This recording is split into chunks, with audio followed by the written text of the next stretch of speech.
Olá, muito boa tarde. Está concluída a edição crítica da obra completa do Padre Manuel Antunes, onde ganham particular destaque e atualidade as propostas que adiantou para repensar Portugal. A coordenar esta edição esteve o professor José Eduardo Franco, hoje convidado do programa Eclésia. Muito boa tarde e obrigado por estar neste programa. Muito obrigado. Para informarmos sobre esta novidade da obra completa do Padre Manuel Antunes. Um processo que coordenou, foi encontrando muitas surpresas à medida que foi desenvolvendo este processo? Sim, sem dúvida. A investigação revela sempre surpresas. Começámos em 2004, 2005, organizando um grande congresso na Fundação Carlos de Gulbenkian, e nesse contexto criámos uma equipa de especialistas e de investigadores, em cooperação com a Brutéria, a Faculdade de Letras, o CLEPUL, que é um centro da Faculdade de Letras, o Centro de Estudos Clássicos da mesma Faculdade de Letras, com investigadores e especialistas dessa faculdade e de outras, e ao mesmo tempo na ligação depois com uma instituição nova que criámos e dedicámos ao Padre Manuel Antunes, que se chama o Instituto Europeu de Ciências da Cultura Padre Manuel Antunes. Porquê a criação desse instituto? De facto, o Congresso veio chamar a atenção para um conhecimento que era sabido e sentido por muitos que conheceram o Padre Manuel Antunes, que de facto esta figura da cultura portuguesa do século XX deixou uma obra e um pensamento inestimável e muito importante para transformar a sociedade portuguesa contemporânea. E na sequência da morte dele, em 1985, ele ficou um bocado esquecido e a obra dispersa. E desde então, muitos apelavam para que se organizasse a obra, se publicasse e se divulgasse o seu pensamento. Isso foi possível a partir de 2005 e a partir desse ano tem-se feito este trabalho sistemático a que se chegou, em 2012, à conclusão da obra completa em 14 volumes. Neste mês de outubro, portanto, Exatamente. Foi por estes dias que terminou esse processo. E ao mesmo tempo há a edição de outros livros complementares, como O Pedagogo da Democracia, que recolhe um conjunto de depoimentos de várias personalidades da cultura portuguesa que conviveram com o Padre Manuel Antunes, que foram seus alunos, seus companheiros, seus colegas, e que, no fundo, recordam a importância da pessoa e da sua intervenção intelectual na cultura portuguesa. Acredito que as propostas que foi adiantando a nível político e para o Portugal que saía da ditadura e entrava na democracia tenham um grande relevo e também grande atualidade. Antes de falarmos dessas propostas, gostava que o professor José Eduardo Franco nos ilustrasse acerca do relevo que teve o Padre Manuel Antunes no período do Concílio Vaticano II, que assinalamos agora o seu início. Aliás, ele foi um tradutor daquilo que ia acontecendo em Roma? Sem dúvida. Aliás, a grande década do Padre Manuel Antunes e de intervenção, podemos dizer que foi os anos 60 e 70. E podemos dividir 60 a nível eclesial e 70 a nível político? Sim, exatamente. Embora a intervenção política já estava subliminar em muitos escritos dele a partir dos anos 60. Gostava de destacar o facto de ele, a partir de 57 e a partir de 65, ter ocupado duas funções, cargos importantes, que lhe deram tribuna para ele exercer um magistério intelectual extraordinário na cultura portuguesa.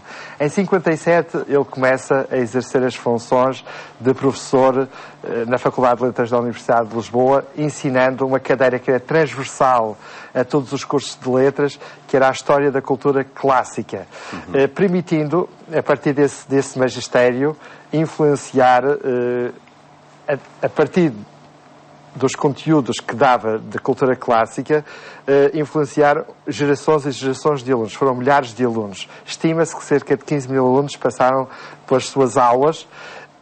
E o facto de ele ter dado a História da Cultura Clássica não impediu que refletisse, antes pelo contrário, a cultura clássica deu-lhe bagagem, deu-lhe conteúdo para poder ler e compreender os grandes problemas da cultura ocidental e também do mundo contemporâneo, através das aulas e depois através da assunção da sua liderança à frente da revista Brutéria, a partir de 1965, precisamente no término do Concílio Vaticano II.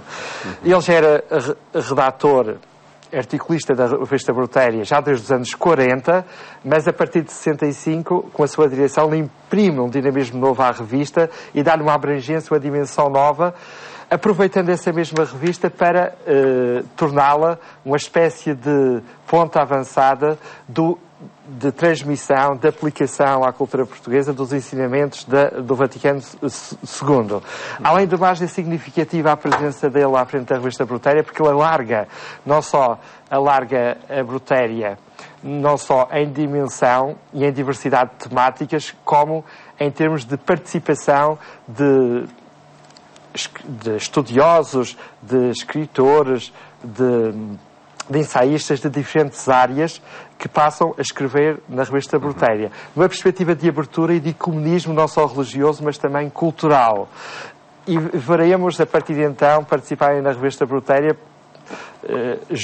até jovens investigadores, jovens estudantes, que depois mais tarde vão se afirmar no contexto da cultura portuguesa e que foram convidados pela primeira vez a editar o seu pensamento, os seus artigos naquela revista. E, portanto, isso é significativo. Ele estabelece, através da Brutéria, uma ponte de diálogo, de reflexão entre vários quadrantes da cultura portuguesa, tornando essa revista, que era uma revista dos jesuítas e da Igreja, uma plataforma de diálogo, o que não era muito habitual até então. E era isso, afinal, que pedia o Concílio Vaticano II. Exatamente. Esse diálogo com diferentes estruturas. Aliás, ele vive através da Brutéria, através da sua ação, não só como professor, como conferencista, como até diretor espiritual, que acompanhava muitos intelectuais, pessoas que se afirmaram na cultura portuguesa. Eu recordo, por exemplo, a Sofia de Melbreiner, entre outros, e outras figuras da cultura portuguesa. Ele realmente será, entre outras figuras da Igreja Portuguesa, será aquela figura do diálogo, que tenta traduzir a nova face da Igreja no contexto português. E ele, de facto, que escreveu vários artigos na Brutéria sobre a importância e sobre a necessidade de renovar a Igreja à luz das orientações do Concílio, não só vai fazê-lo do ponto de vista intelectual, mas do ponto de vista prático, abrindo portanto, as estruturas da Igreja, neste caso a própria revista Brutéria que ele dirigia, que era a grande revista da Companhia de Jesus, a revista de cultura por excelência, precisamente a esse diálogo com a cultura contemporânea, que era um dos grandes desafios lançados, como sabe, pelo Vaticano II, que era colocar a Igreja em diálogo com o mundo contemporâneo. Não se fechar em si própria, mas abrir-se, dialogar. E o Padre Manuel Antunes é um exemplo extraordinário porque consegue, com a sua dimensão, profundidade e superior competência intelectual, dialogar com campos muito complexos de fronteira da cultura contemporânea. Ele dialoga com o marxismo, dialoga com novos movimentos culturais e científicos que estão a emergir na Europa. Por exemplo, ele tem artigos sobre Michel Foucault, que é um grande intelectual francês que estava então a emergir, que vai influenciar muito a epistemologia, a história da cultura, a sociologia contemporânea, etc, etc. A Brutéria começa a ser também uma plataforma de recepção e de eco ponderado, apresentado criticamente, de uma forma serena, daquilo que se passava a nível europeu em termos de movimentos intelectuais, políticos e religiosos. Qual era a opinião do Padre Manuel Antunes sobre o decorrer dos trabalhos do Concílio Vaticano II? O Padre Manuel Antunes foi daquelas figuras que olhou para o processo de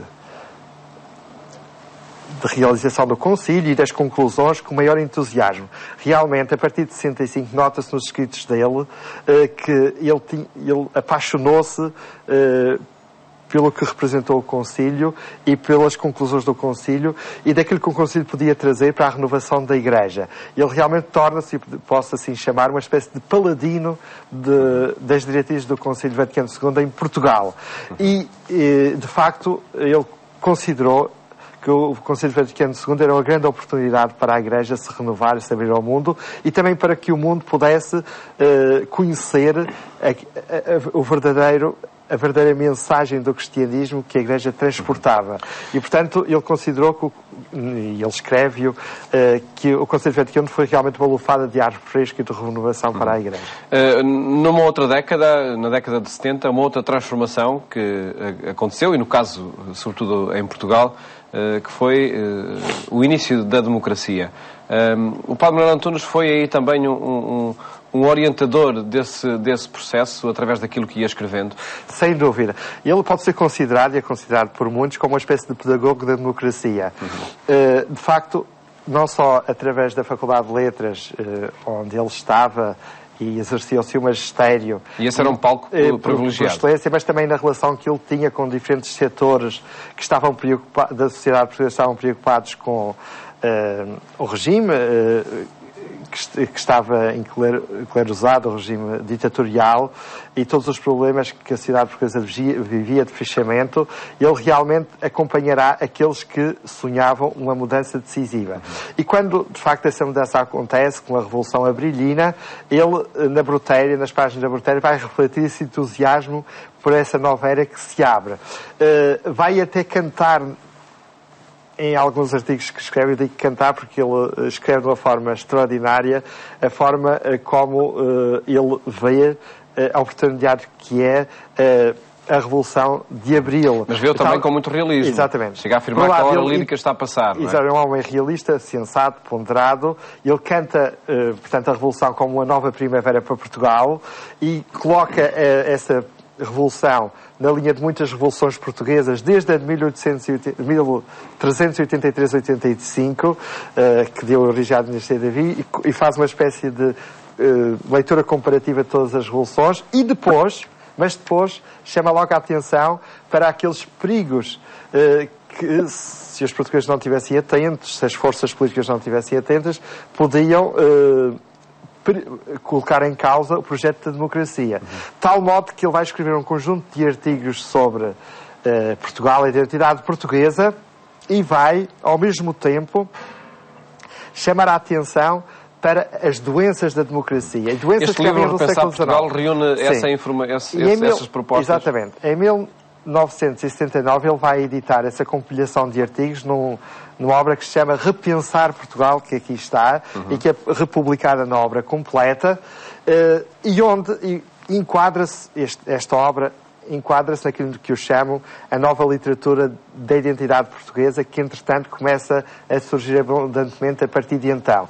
Não esqueçamos que em 1978 Eduardo Lourenço escreveu uma obra também muito importante, que foi O Labirinto da Saudade, precisamente para repensar a identidade portuguesa no novo quadro de democracia perdidas que tinham sido as colónias portuguesas. E o Padre Manuel Antunes também o faz num livro mais pequeno, mas não menos incisivo, claro e pertinente.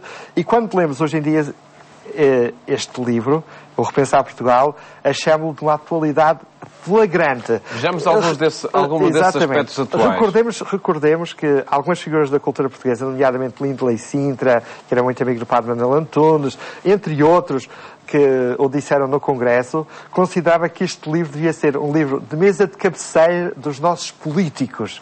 Uma espécie de cartilha obrigatória dos nossos políticos. E o que é que ele dizia? Assim, quais são os grandes traços?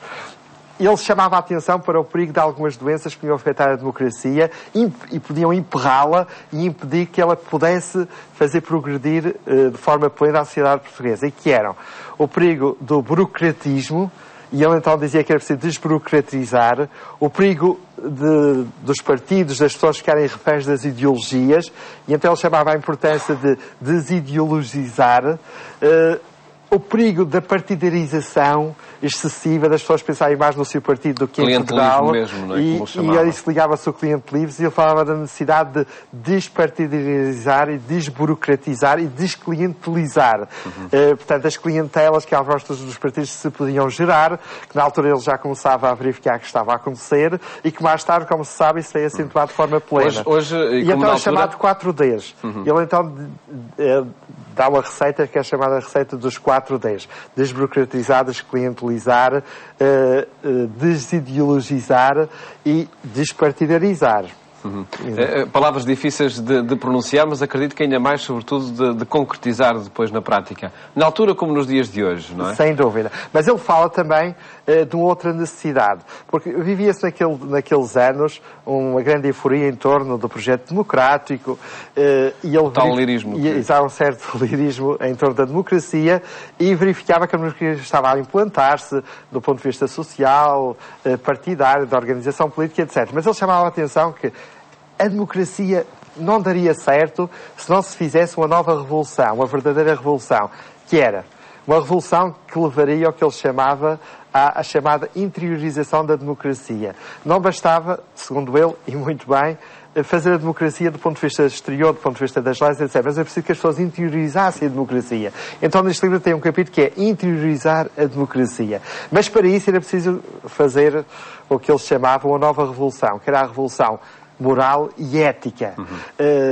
Porque não bastava dizer que éramos democratas, que vivíamos a democracia, mas depois praticávamos o clientelismo, o partidarismo, etc. E convém dizer que moral. A revolução social, política e económica, essa tinha acontecido. Estava a acontecer. Estava a acontecer. Mas sem essa revolução moral, dizia o Padre Manuel Antunes, acontece a corrupção. Exatamente. E acontece todas as doenças, e daí era a porta de entrada para todas as doenças da democracia. Essa revolução moral e ética torna-se hoje, como se sabe, imperiosa. E sem essa, como dizia Padre Manuel Antunes em 1979, a democracia nunca terá êxito, nunca se viabilizará plenamente. Qual era a utopia que o Padre Manuel Antunes desejava para as sociedades? A utopia social? Exatamente. O homem no centro, de que forma é que depois se conjugaria a democracia? O que é extraordinário no pensamento do Padre Manuel Antunes é que o que ele disse nos anos 60 e 70 e 80 continua a ser uma atualidade flagrante. Ele antecipou, aliás, de uma forma prospectiva, porque ele tinha um pensamento prospectivo. Ele não era propriamente um profeta desenraizado. Era um homem que, olhando os sinais dos tempos, como dizia o Vaticano II, as tendências, depois tentava criar cenários e imaginar aquilo que ia acontecer. E muitas vezes acertava.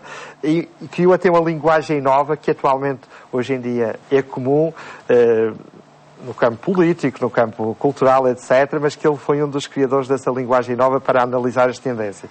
E então, ele defendia que era necessária utopia, mas os chamados mínimos de utopia, que ele fala precisamente no Repensar Portugal, mas uma utopia realista, não uma utopia à maneira do século XVII e XVIII, aquelas utopias delirantes, do Quinto Império, etc., que tiveram o seu tempo e a sua importância, mas uma utopia realista. E ele achava que Portugal precisava de doses de utopia, dos chamados mínimos de utopia. E, apesar de Portugal, passado 500 anos, ter voltado ao retângulo de onde ele saiu, o nosso retângulo perdido que foi o Império, ele entendia que era preciso agora olhar Portugal de outra maneira e repotenciar as nossas valências resultantes desses 800 anos de história.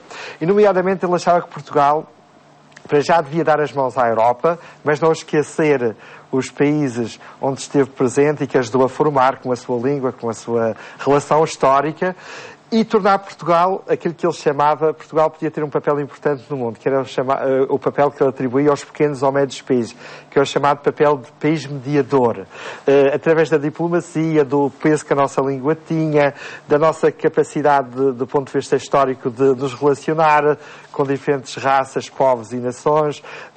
Ele entendia que, usando esse capital de experiência, nós tínhamos de ter uma palavra importante a dizer no contexto da globalização em aceleração e no contexto da construção europeia. Propostas, enfim, de consolidação democrática muito centradas no que é o realismo do nosso país. Exatamente. Temos já pouco tempo. Gostava de lhe perguntar, professor José Eduardo Franco, concluído este processo, nestes dias da edição da obra completa, de que forma é que esta edição será divulgada? Nós temos agora em projeto editar um DVD, porque cada vez mais tornar o conhecimento disponível em suporte digital é fundamental para as novas gerações e, ao mesmo tempo, estamos em negociações com a Câmara da Sertã, onde nasceu o Padre Manuel Antunes, para, a partir do próximo ano, que a Câmara da Sertã comemora precisamente também 500 anos do foral manuelino que lhe foi atribuído. Eles gostariam de destacar uma grande figura da terra, e o Padre Manuel Antunes, assim, é a maior figura lá nascida, e há um projeto de montar uma exposição itinerante para circular pelas escolas e pelas universidades, onde, de uma forma sintética e ilustrada, se possa divulgar, especialmente uma perspectiva pedagógica e para as novas gerações, os grandes conteúdos do pensamento do Padre Manuel Antunes. E passando, de facto, pelas várias regiões do país. E espera-se que se passe pelas várias regiões do país. Acho que é fundamental transmitir um saber de um homem que é considerado por muitos um dos maiores intelectuais do século XX, transmitir às novas gerações, tanto mais que o que ele tem para dar, e é um saber que promove uma democracia mais plena, mais ecuménica, mais integradora, e promove uma relação do cidadão com o Estado, com a sociedade, uma relação empreendedora, construtiva, porque ele precisamente quando chama a atenção para as doenças da democracia portuguesa, ele salienta o facto de Portugal estar muito viciado por dinamismos negativos, anti-empreendedores.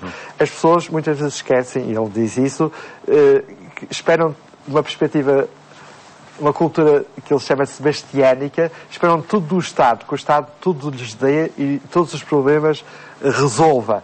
E ele entende que é preciso que os cidadãos, no seu conjunto, tenham uma atitude empreendedora e cooperem com o Estado no melhoramento das condições económicas e sociais do país. Já houve uma preocupação por parte de quem editou estas obras, cuja equipa coordena, de fazer chegar este pensamento, de fazer chegar estes volumes a quem nos governa hoje, aos políticos de hoje, de uma geração talvez que não passou pela Faculdade de Letras, onde Padre Antunes lecionava? Estamos a divulgar a obra, ela está disponível, temos feito um esforço de colocá-la e dá-la a conhecer nas tribunas do mundo contemporâneo, que permitem a grande divulgação, e não esqueçamos também que muitos políticos tiveram, e alguns ainda têm responsabilidades importantes, estiveram no Congresso do Padre Manuel Antunes e deram o seu testemunho e salientaram o quão positivo foi o seu magistério. E, portanto, temos ainda um conjunto significativo de responsáveis no mundo científico, cultural e político que foram objeto do magistério do Padre Manuel Antunes, que usufruíram da sua influência e que podem, e muitos deles, aliás, citam cada vez mais, eu tenho notado recentemente, que em muitos discursos políticos, de muitos responsáveis... O Repensar Portugal, nomeadamente, está à cabeceira. O padre, sim, está à cabeceira e é abundantemente citado. Isto é um sinal que esse pensamento pode ser divulgado e voltar a ser fecundo. E esperemos que assim contribua para a transformação e a consolidação da democracia em Portugal. E é o que se espera. Professor Eduardo Franco, muito obrigado por ter estado neste programa, onde apresentamos a obra completa do Padre Manuel Antunes, particularmente atual nas propostas políticas, sociais e morais para a sociedade portuguesa. Desejo um bom fim de tarde e até amanhã, se Deus quiser.